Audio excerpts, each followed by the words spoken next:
इस्लामाबाद में press conference कंदे नून league अगवान अमीर मकाम चयो त इमरान खान सियासत जो उहो किनो आनो आहे जेको इखलाकियात तबाह करण ते लॻल आहे। वज़ीर आज़म जे चूंड ॾिहाड़े पीटीआई सरबराह पंहिंजे वाठे खे वोट ॾियण बि न आयो। हुन चयो त नून लीग खे आयशा गुलाली खे पैसा ॾेई बयान ॾियारण जी कहिड़ी ज़रूरत पई आहे। हुन रुॻो गुलाली खे फोन करे सच ॻाल्हाइण ते दाद ॾिनो। संदसि चवण हो त मैसेजनि बाबति रिहाम ऐं आयशा गुलाली वटि घणो मवाद मौजूदु आहे। अमीर मुक़ाम चयो त केपी में करप्शन थी रही आहे जंहिं ते इमरान खान अखियूं बंदि करे छॾियूं आहिनि। संदसि चवण हो त केपी जे एहतसाब इदारे जे चीफ प्रेस कॉन्फ्रेंस करे पोल पधरा करे छॾिया आहिनि।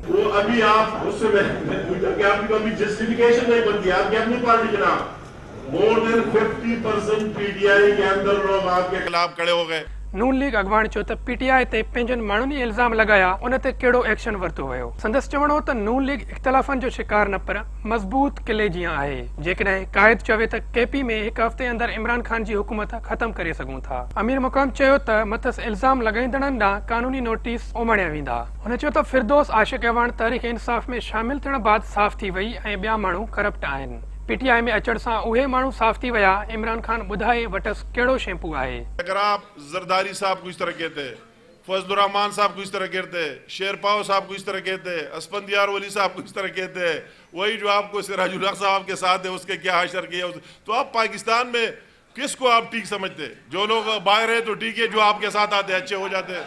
संदसि चवण त इमरान खान हाणे चयो पियो त आसिफ ज़रदारी तयार थिए, हाणे हू अची वियो आहे, उहो ॿुधायो वञे कहिड़ा इज़राइल आयो। अमीर मुक़ाम चयो त सियासत में ॿुधायो वञे तहरीक इंसाफ़ कहिड़ी सियासत शुरू कई आहे। ॿियनि खे इख़्लाकियात जो दर्स ॾींदड़नि जी इख़्लाकियात माण्हुनि धरणे में ॾिसी छॾी हुई।